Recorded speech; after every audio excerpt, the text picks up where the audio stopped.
The cold metal floor felt like ice against Yuki's white fur. She lay curled in the corner of an abandoned building on the edge of Keth Prime's sprawling capital city. Rain leaked through holes in the ceiling, creating small puddles around her. Shivering form. Each drop that touched her skin sent waves of burning pain through her nervous system. I was different from other Kethani. While her people had beautiful orange and red fur with black markings, she was born completely white. Her fur was the color of fresh snow, and her eyes were pale pink like cherry blossoms. To the Kethani, this made her cursed. They believed albino. Children brought bad luck to families and communities. She had been 25 years old for 3 months now. In those years, she had learned what it meant to be alone in a galaxy that saw her as broken. The disease eating away at her brain made every moment a struggle. The Kethani doctors called it crimson fade. It attacked the nervous system slowly, causing terrible pain while keeping the mind perfectly clear.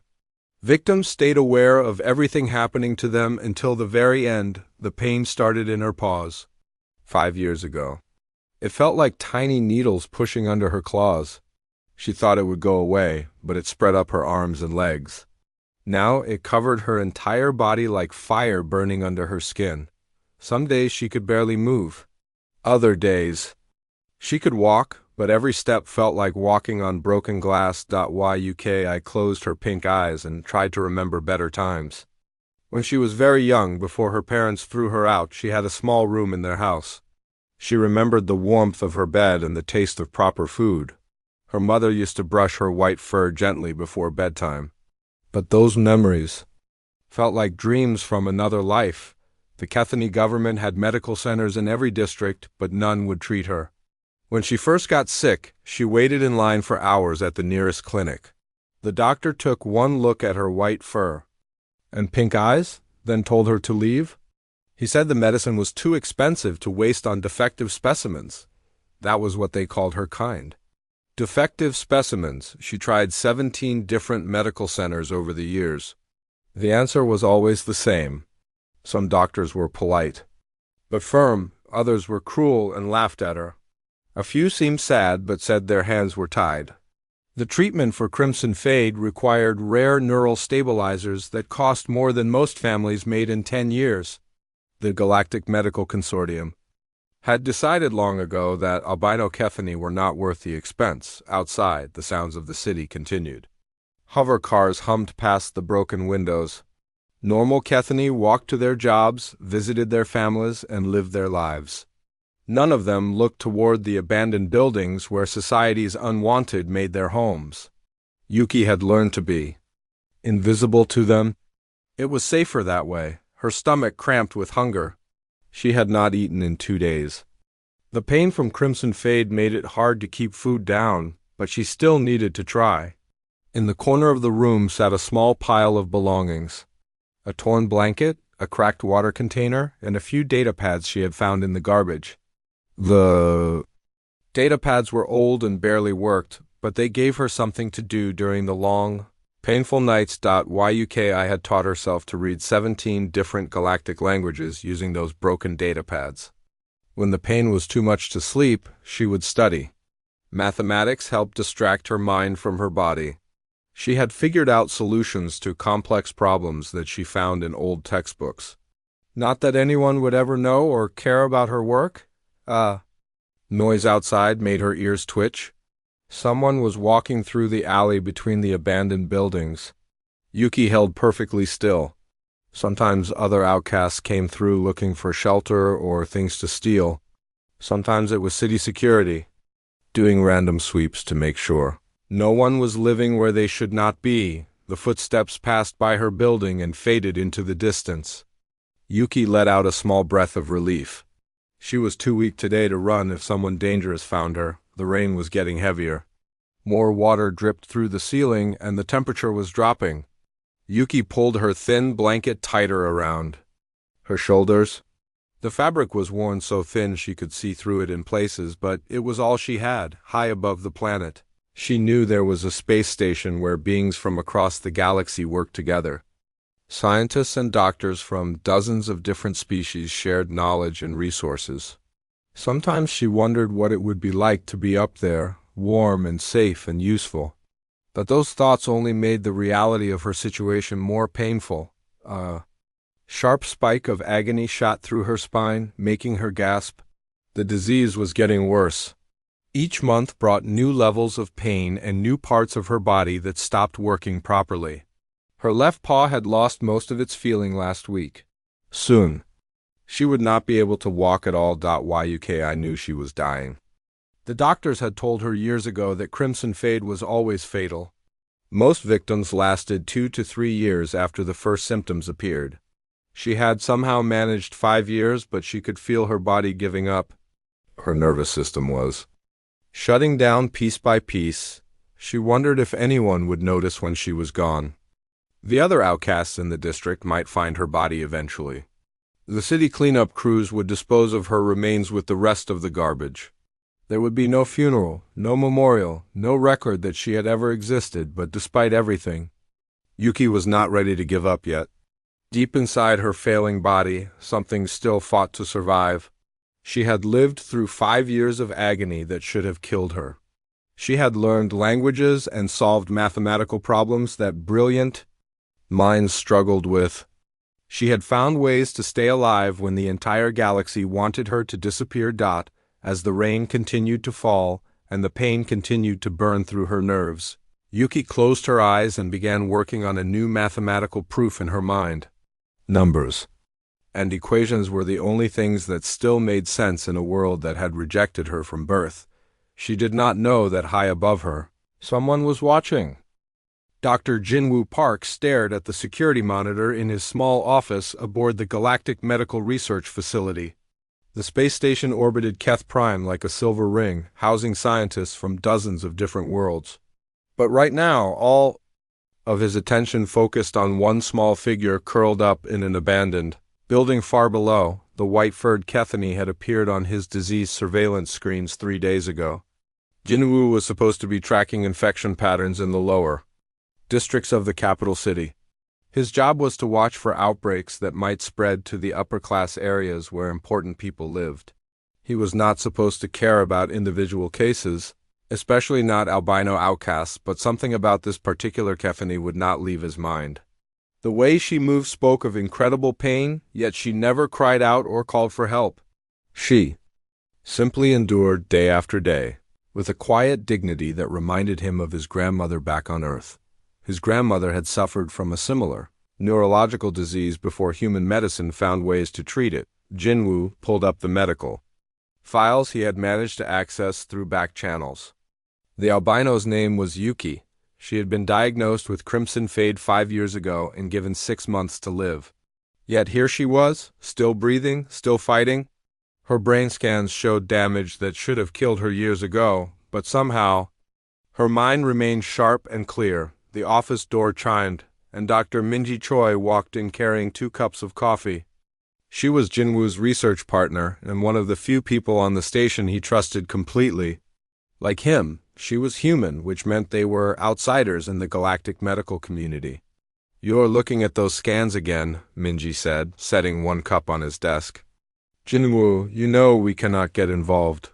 The Kethany supervisors made that very clear. Jinwoo turned away from the monitor to face his friend. Minji was right, of course. 2 weeks ago, their Kethany supervisor Dr. Rack had gathered all the human staff for a special meeting. He had explained in simple terms that resources were limited and had to be used wisely. Genetic defects like albinism were unfortunate, but treating them was not cost-effective. The humans were told to focus on cases that could actually be helped. "Look at this," Jinwoo said, ignoring her warning. He brought up a detailed scan of Yuki's brain on his main screen. "See these neural pathways, the pattern of degeneration?"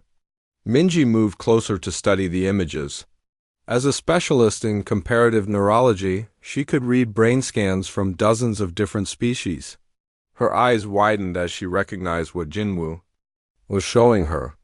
"This looks almost identical to Hoffman's disease in humans," she whispered. "The way the myelin sheaths are breaking down, the inflammation patterns in the nerve clusters." "Exactly," Jinwoo said, pulling up another screen. have been running comparisons for 3 days. Crimson Fade and Kefany and Hoffman's disease in humans attack the nervous system in almost the same way. The only difference is the specific proteins involved. Minji sat down heavily in the chair next to his desk. She understood what he was suggesting, and it terrified her. Jinwoo, even if you are right, we cannot just treat a Kefany with human medicine. The legal implications alone would destroy our careers. But Jinwoo was already bringing up more files on his screen. Treatment protocols for Hoffman's disease, chemical formulas for neural stabilizers, success rates from human medical centers. I have been working on this all night, he said. The base compound we use for Hoffman's disease could be modified for Kefany biology. Instead of synthetic dopamine regulators, we would need to use organic serotonin enhancers. The rare elements everyone says are too expensive? We can substitute common minerals that work just as well. This is insane, Minji said, but she was leaning forward to look at his calculations. Despite her fears, her scientific curiosity was taking over. Show me the molecular structures. For the next hour, they worked together on the theoretical treatment. Jinwoo's idea was brilliant in its simplicity. Instead of the complex and expensive compounds the Kefany doctors insisted were necessary, he had found a way to create neural stabilizers using materials that were readily available on the station. It could work, Minji admitted finally. But, Jinwoo, if we are wrong, we could kill her. And if we are right, we could be arrested for unauthorized medical intervention. Jinwoo turned back to the security monitor. Yuki had not moved in over an hour. She lay on her side, her white fur dirty and matted, her body curled tight against pain that never stopped. She is dying anyway, he said quietly. The scans show she has maybe 2 weeks left, 3 at most. What do we have to lose? Our jobs. Our research permits, our right to work in galactic space, Minji listed. The Kefany government could charge us with assault. The Galactic Medical Consortium could ban all humans from practicing medicine outside Earth's solar system. They both knew she was right. Humans were still newcomers to galactic society. Earth had only made contact with alien civilizations 50 years ago. Most species saw humans as primitive and barely civilized. One mistake could set back human medical science by decades, but as they watched the monitor, Yuki tried to stand up and immediately collapsed. The pain was so severe that even her incredible tolerance had limits. She lay gasping on the cold floor, her pink eyes squeezed shut. I cannot watch this anymore, Jinwoo said. My grandmother died of Hoffman's disease. When I was 12, the doctors on Earth said there was nothing they could do. But 3 years later, they found a cure. 3 years too late to save her, but in time to save thousands of others. He stood up and walked to the chemical storage cabinet in the corner of his office. I'm going to synthesize the modified neural stabilizer tonight. You do not have to help me, Minji. You do not even have to know about it. Minji watched him for a long moment. She thought about her own family back on Earth, about the oath she had taken to help all beings who suffered. She thought about the career she would be risking, and the political consequences of their actions. Then she thought about Yuki lying alone in that abandoned building, enduring agony that no living creature should have to face. What do you need? She asked. Jinwoo smiled for the first time in days. Help me break some rules. The laboratory was quiet at 3 a.m. Most of the station's crew was asleep, and only emergency lighting cast long shadows across the research facility. Jinwoo moved carefully between the workbenches, gathering the chemicals he needed. His hands shook slightly as he reached for each container. Minji stood watch at the door, monitoring the hallway through a small window. Her heart pounded so hard she was sure everyone on the station could hear it. They had planned this for 2 days, waiting for the perfect moment when security would be lightest and fewer people would be around to ask questions. How much longer? She whispered. 10 more minutes, Jinwoo replied, not looking up from his work. He was mixing compounds in precise amounts, following the formula they had developed together. The modified neural stabilizer was more complex than regular medications. One mistake in the measurements could make it useless or even deadly. The First component was a synthetic protein that would repair damaged nerve connections. On Earth, this cost thousands of credits per dose, but Jinwoo had found a way to create the same protein using algae extracts from the station's food production labs. The second component was harder to obtain. It required rare minerals that were normally used for ship engine repairs. 3 days ago, Minji had submitted a fake maintenance request for the human quarters. She claimed their air recycling system needed new filter crystals. The engineering department had delivered exactly what they needed without asking any questions. Now those crystals were being dissolved in acid to extract the minerals Jinwoo required. "Someone is coming," Minji hissed suddenly. Jinwoo froze, a measuring tool halfway to his mixing container. They could hear footsteps in the corridor outside, slow and steady. Security patrol. If they were caught now, everything would be over. Before it started, the footsteps paused right outside their door. Jinwoo held his breath and tried not to move. The chemicals he had already mixed would be impossible to explain if security found them. They waited in the darkness for what felt like hours but was probably only seconds. Finally, the footsteps continued down the hallway and faded away. Minji let out a long, quiet breath.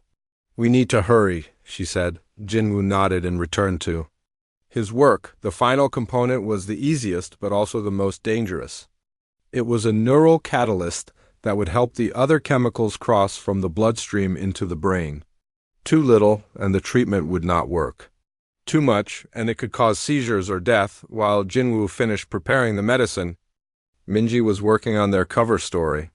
She had programmed a fake medical emergency beacon using spare parts from the communication lab.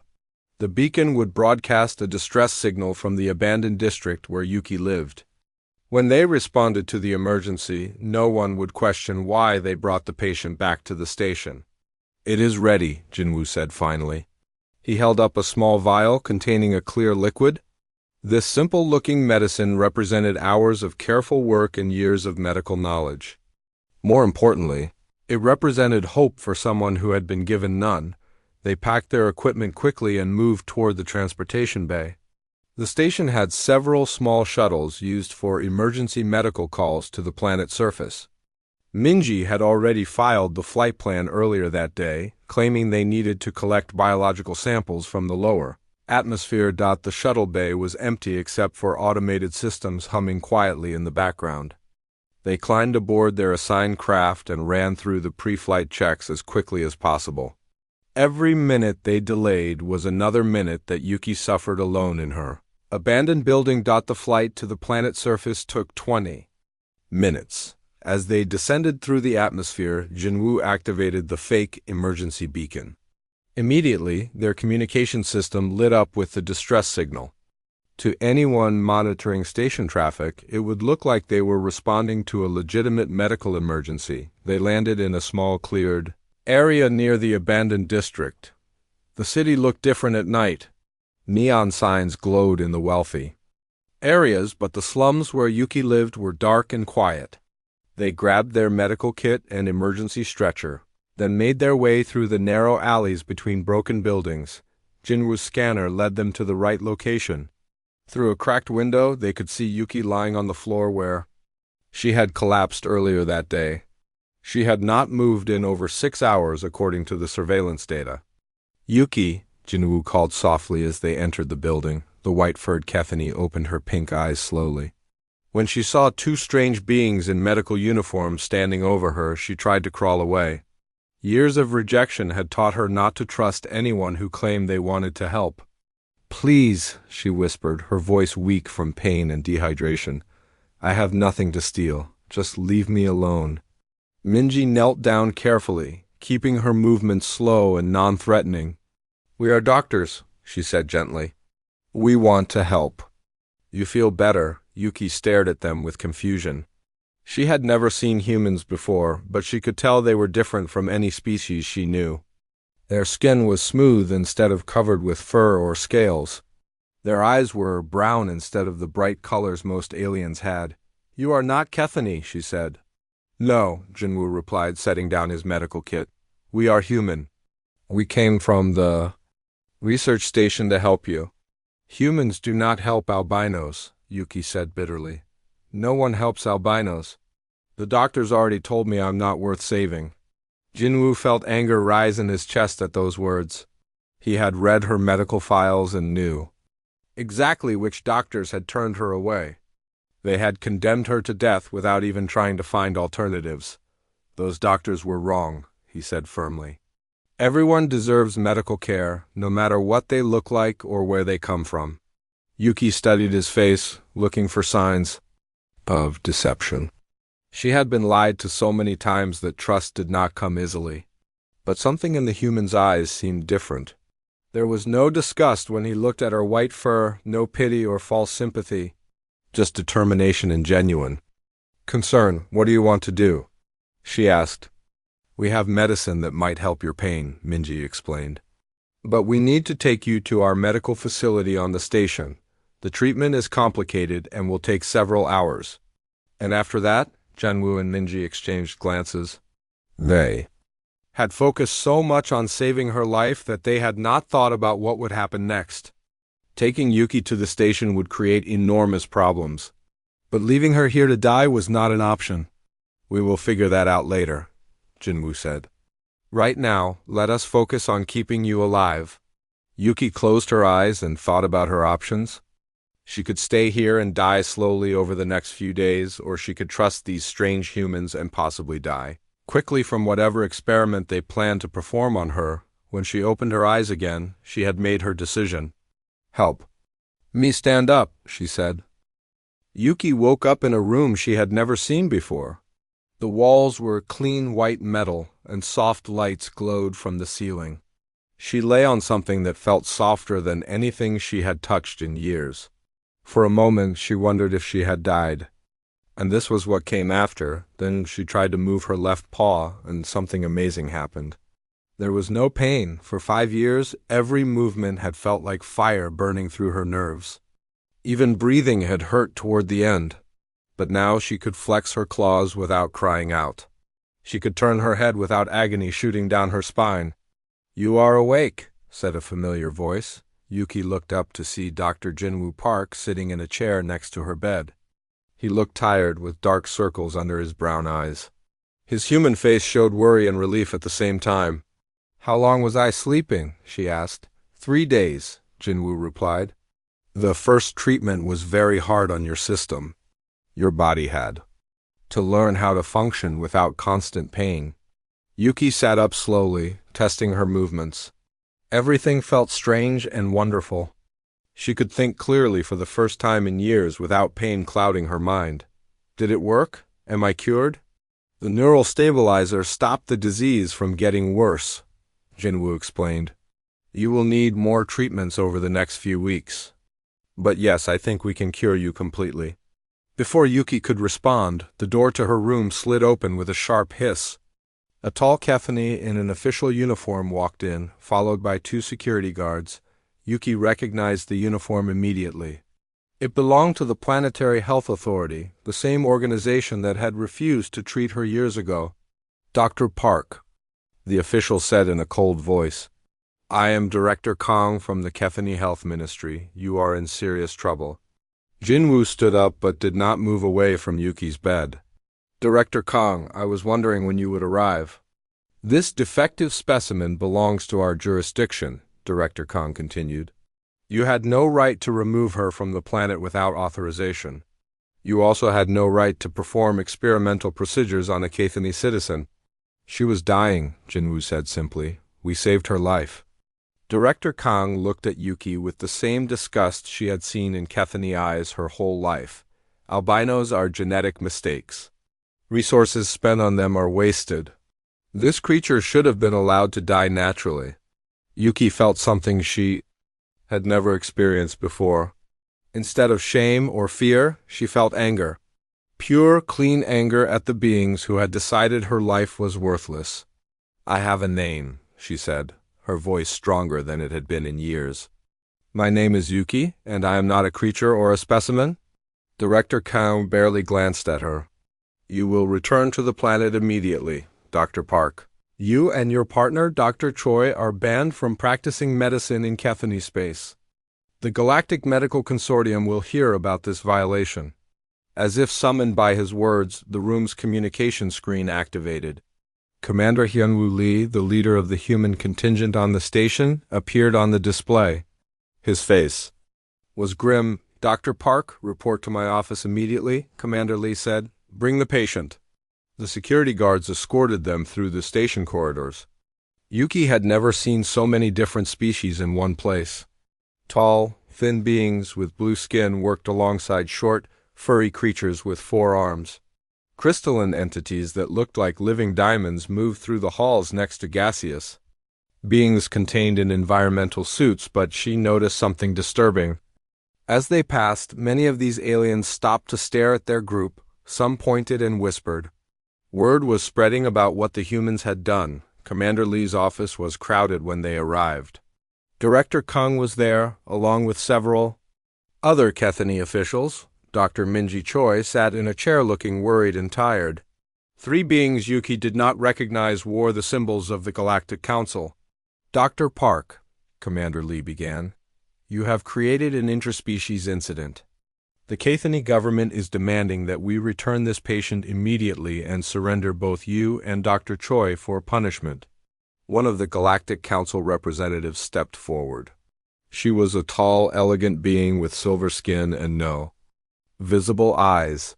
"The humans have violated the Medical Non-Interference Treaty," she said in a voice like ringing bells. "Their research permits will be revoked, and they will be banned from 12-star systems."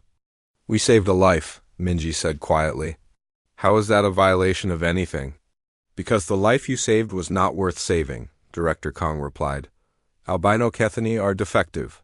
They consume resources without contributing anything useful to society." "That is not true," Yuki said suddenly. Everyone in the room turned to look at her. She had been quiet for so long that they had almost forgotten she was their duck. She stood up from her chair, her white fur clean and bright under the office lights. "I taught myself 17 languages while living in the slums. I solved mathematical problems that your universities could not figure out. I am not defective, I am different." Director Kong snorted with contempt. "Lies. Albinos are mentally inferior as well as physically flawed." Yuki walked to the office computer terminal. "May I?" she asked Commander Lee. The human commander nodded, curious to see what she would do. Yuki's paws moved quickly over the controls, bringing up a complex mathematical equation on the screen. It was one of the engineering problems that had puzzled galactic scientists for years. "This is the gravitational resonance problem in hyperspace navigation," she said. "Your engineers have been trying to solve it for decades. The answer is actually quite simple if you approach it from a different angle." Her paws flew over the keyboard, entering numbers and formulas. Within minutes, she had rewritten the equation in a completely new way. The solution was elegant and clear. The room fell silent. One of the Galactic Council representatives moved closer to study the screen. "This is correct," she whispered. "How did you know this?" "I had a lot of time to think while I was in pain," Yuki said. "Mathematics helped distract me from the suffering your medical system forced me to endure." She turned to face Director Kong. "You called me worthless. But in 5 minutes, I just solved a problem that has cost the galactic shipping industry billions of credits and lost efficiency. How much am I worth now?"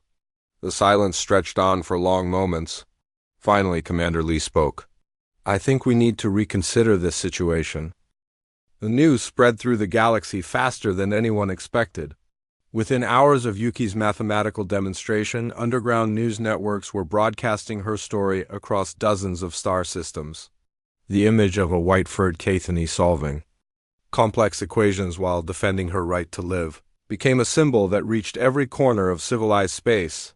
Jinwoo sat in his quarters, watching the broadcasts on his personal screen. Reporter after reporter was covering the story, each with their own angle. Some called it a medical miracle. Others focused on the political implications. But all of them showed the same footage of Yuki standing proud and pain-free in Commander Lee's office. His door chimed, and Minji entered carrying 2 cups of coffee. She looked exhausted but determined. The engineering department confirmed. "Yuki's solution," she said. 3 different universities want to hire her as a consulting mathematician. And the Cathany government? Jinwoo asked. Still demanding we return her, Minji replied. But now they are getting pressure from other sources. The Deltan Liberation Front sent a message supporting her. So did the Crystalline Rights Movement and the Nebula Equality League. Jinwoo was not surprised. For centuries, the galaxy had been divided into genetic castes. Perfect specimens receive the best medical care, education, and opportunities. Anyone born with differences was pushed to the margins of society or abandoned completely. Yuki's recovery challenged that entire system. Director, Kang offered me a deal this morning, Jinwoo said quietly. A promotion to head of xenobiology research and a transfer to the Centauri Medical Complex. All I have to do is give up Yuki and promise never to treat genetic outcasts again. Minji set down her coffee cup hard enough to spill some liquid. You said no, right? Of course I said no, Jinwoo replied. But Minji, we need to be realistic about what we are facing. The Galactic Medical Consortium is threatening to ban all human doctors from working outside Earth's solar system. That would set back human medicine by decades. So what do you want to do? Before Jinwoo could answer, his communication screen activated. Yuki's face appeared, looking more alive and alert than he had ever seen her. She was calling from the station's main computer lab, where she had been working on additional mathematical problems. Dr. Park, she said, I need to show you something. Important. They met her in the lab 10 minutes later. Yuki had covered 3 wall screens with equations and diagrams. Her work was so advanced that even Minji, who specialized in complex biological systems, had trouble following it. I have been analyzing the neural stabilizer formula you created, Yuki explained. The modified version you used for my Cathany biology was brilliant, but I think I can improve it. She gestured to the center screen where molecular structures rotated slowly in 3-dimensional space. If we adjust the protein synthesis pathway here and add a secondary catalyst here, we can create a universal version that works on multiple species. Jinwoo stared at the diagrams. Universal? You mean it could treat neural diseases in beings other than Cathany? Not just neural diseases, Yuki said excitedly. The basic principles could be adapted for genetic disorders in Deltan's matrix, fractures in crystalline beings, even atmospheric contamination in the nebula species. We could help thousands of beings who have been written off as defective. Minji was already running calculations on her portable computer. Yuki, this is incredible. The pharmaceutical applications alone would revolutionize galactic medicine. That is not why I'm doing this, Yuki said quietly. I'm doing this because I remember what it feels like to be in pain while everyone tells you that you do not matter. No one should have to experience that. Over the next 3 days, they worked together to refine Yuki's universal treatment concept. She had an intuitive understanding of biological systems that amazed both human doctors. Her years of suffering had taught her things about neural function that could not be learned from textbooks. Word of their collaboration leaked to the press. Suddenly, beings from across the galaxy were contacting the station. A 3-armed Deltan with a genetic condition that caused constant muscle spasms. A crystalline entity whose matrix was slowly dissolving. A young nebula whose atmospheric filters were failing. All of them had been told by their own medical systems that treatment was impossible or too expensive. All of them had seen Yuki's story and dared to hope that someone might help them too. We cannot treat them all, Minji said during one of their planning sessions. We do not have the resources or the legal authority. Then we need to change the legal authority, Yuki replied. Dr. Park, you saved my life when no one else would even try. Now I want to help you save others. She activated the main communication system and sent out a broadcast to every major news network in the galaxy. Within minutes, her image was being transmitted to billions of beings across hundreds of worlds. My name is Yuki, she began, her pink eyes looking directly into the camera. 3 weeks ago, I was dying alone in an abandoned building on Keth Prime, the galactic medical system.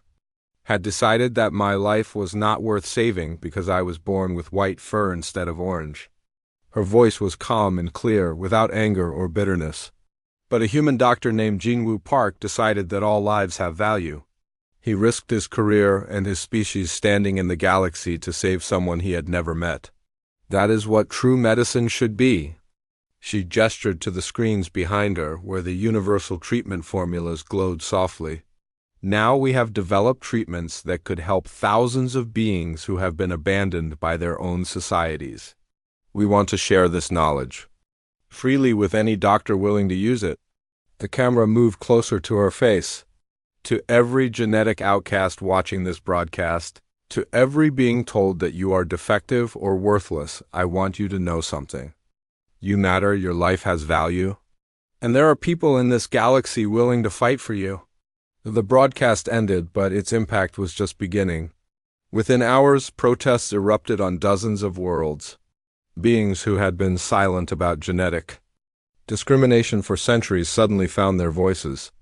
Medical students walked out of classes that taught genetic hierarchy. Even some government officials began questioning long-held policies, but the most important response came from an unexpected source. The Galactic Senate announced that they would hold emergency hearings about the universal treatment protocols.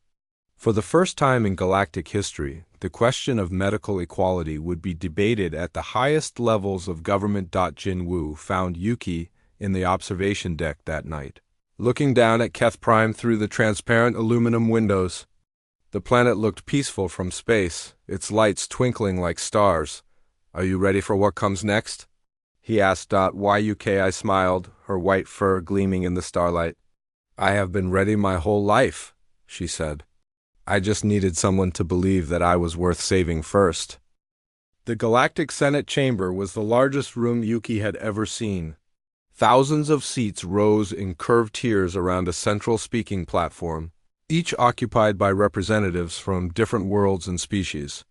The air buzzed with translation devices working in hundreds of languages simultaneously. Yuki stood on the platform next to Jinwoo and Minji, facing the most powerful beings in the galaxy. Her white fur had been carefully groomed, and she wore a simple blue robe that marked her as a witness rather than a defendant. But she knew that humanity's future in galactic society might depend on what happened in the next few hours. Senator Vex, the Arcturian who served as Senate President, called the session to order. His voice echoed through the chamber with electronic amplification. "We are here to consider Resolution 847, which would expand medical treatment rights to all sentient beings regardless of genetic status. Dr. Jinwoo, Park of Earth, will speak." First, Jinwoo walked to the center of the platform. He had practiced his speech for days, but standing before the assembled representatives of galactic civilization was more intimidating than he had expected. "Honored senators," he began, "3 weeks ago, I broke the law to save a life. Today, I ask you to change that law so that others will not have to make the same choice." He gestured toward Yuki. "This is not just about one Kethany or one species. This is about the fundamental principle that all life has value. In human medicine, we have a saying, first, do no harm. But sometimes the greatest harm is doing nothing at all." The Kethany delegation was not impressed. Director Kang stood up from his seat in the lower tier. "The humans do not understand our society," he said loudly. "Genetic purity has been the foundation of galactic civilization for thousands of years. If we start treating every defective specimen, we will waste resources that could be used to help healthy, productive citizens." Senator Vex nodded toward Yuki.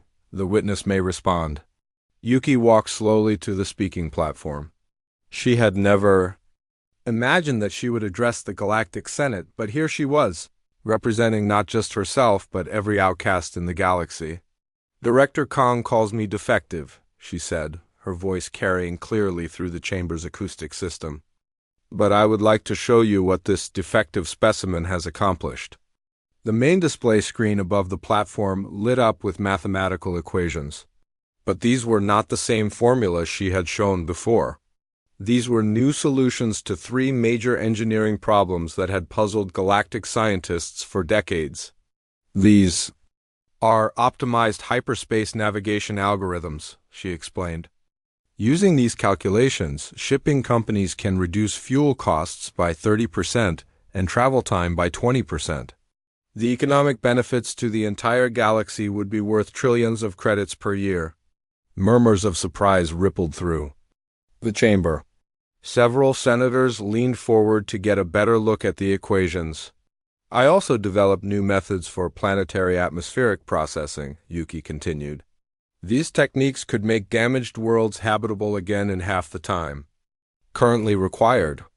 And this morning I finished work on a fusion reactor design that is 40% more efficient than current models.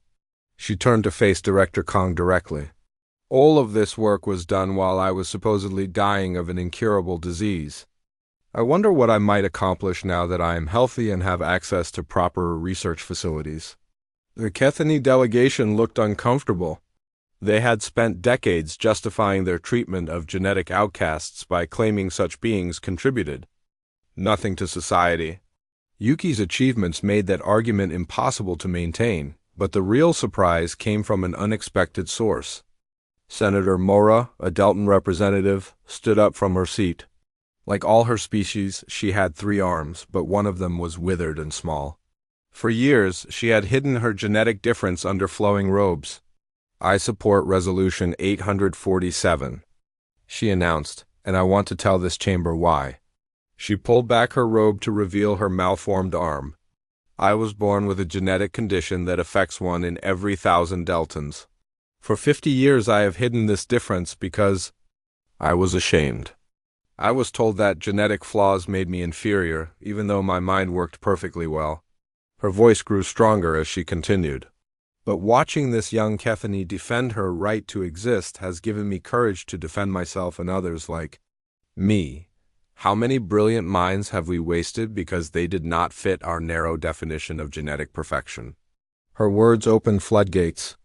Representatives from dozens of species began sharing their own stories of hidden genetic differences or family members who had been cast out. The chamber filled with testimonials about the cost of genetic discrimination. The debate continued for hours. Some senators argued that changing the medical laws would be too expensive. Others worried about the political implications of admitting their societies had been wrong for centuries. But gradually the momentum shifted towards supporting the resolution. Finally, Senator Vex called for the vote. The chamber fell silent as representatives pressed buttons on their voting panels. The tally appeared on the main screen in real time, climbing slowly toward the 2/3 majority needed for passage. When the final count appeared, Yuki felt her legs go weak with relief. Resolution 847 had passed by a margin of 3 votes. The Galactic Medical Equality Act is now law, Senator Vex announced. All sentient beings have the right to medical treatment regardless of genetic status. The Galactic Medical Consortium will establish treatment centers in every system within 5 years. But Yuki barely heard the formal announcement.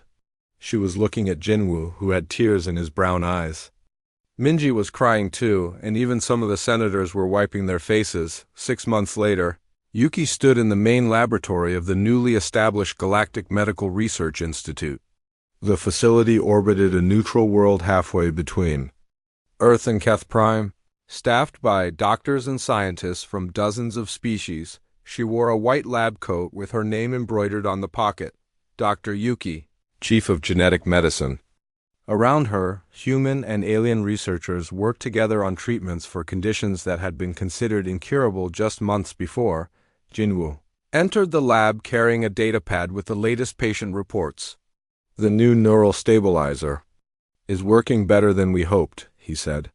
We have successfully treated crimson fade in 47 Kethany, matrix degradation in 36 crystalline beings, and atmospheric poisoning in 12 nebula entities. And the side effects? Yuki asked. Minimal, Jinwoo replied. Most patients report complete pain relief within hours of treatment. Full recovery takes about 2 weeks on average. Yuki nodded and made notes on her own datapad. The work was demanding, but every successful treatment made it worthwhile.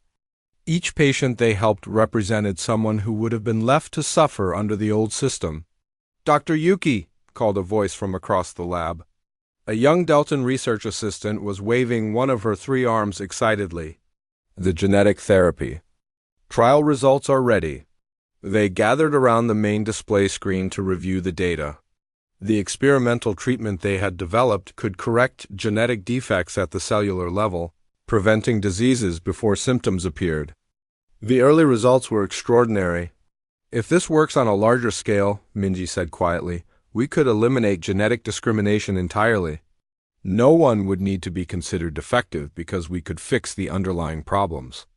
That is not the point, Yuki said gently.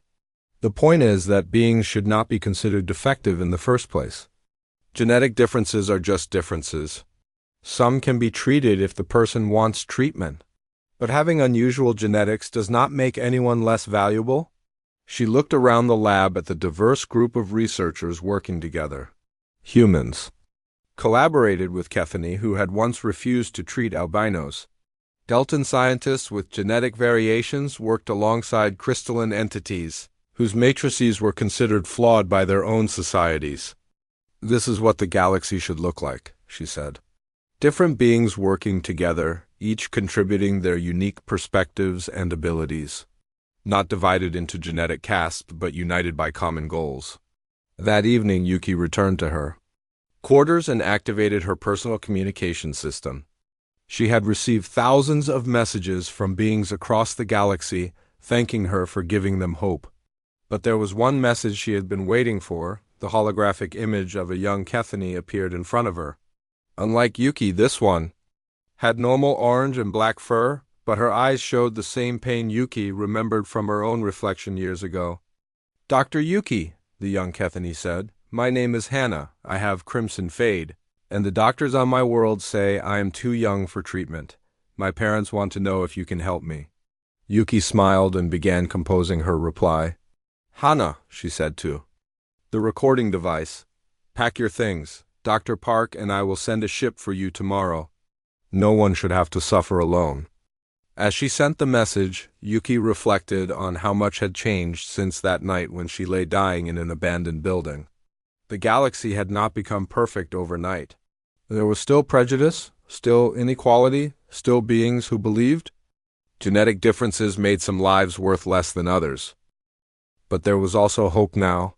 There were laws protecting genetic outcasts. There were medical facilities dedicated to treating everyone equally. And there were young beings like Hana who would never have to experience the abandonment and pain that Yuki had endured. She walked to her window and looked out at the stars. Somewhere among them, Dr. Jinwoo Park was probably working late in his own lab, developing new treatments for conditions no one else would touch. Somewhere else, Dr. Minji Choi was training the next generation of doctors to see patients as individuals, rather than genetic categories. And on countless worlds, beings who had been told they were worthless were discovering that their lives had meaning after all. Yuki touched her white fur, no longer a mark of shame but a symbol of survival and hope. The galaxy had let her suffer for years, but it had also produced the humans who refused to let her die. In the end, compassion had proven stronger than prejudice. That was a lesson worth teaching to the stars.